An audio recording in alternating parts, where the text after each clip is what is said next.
দর্শক আসসালামু আলাইকুম। আমি এখন অবস্থান করছি যে চান্দুরা পার হয়ে এসআরের যে চেকার কাউন্টারটা আছে সেখানে।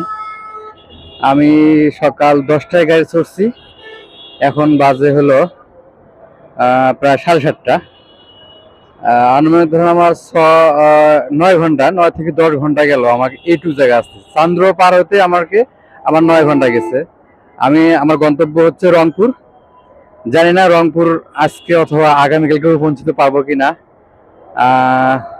উদ্দেশ্য ছিল ভোট দেওয়া।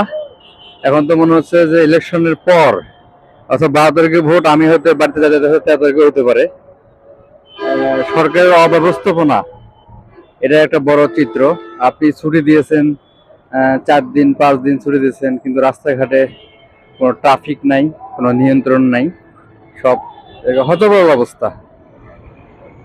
এই ভোগান্তির শেষ কোথায়? আগে জানলে হয়তো আমি আসতাম না। ভোট দেওয়ার শখ আমার মরে গেছে, আমার মনে হয় অনেকেরই শখ আর নাই। ভালো থাকেন, দোয়া করেন সুস্থ সুন্দরভাবে যেন বাসায় যেতে পারি। আল্লাহ হাফেজ।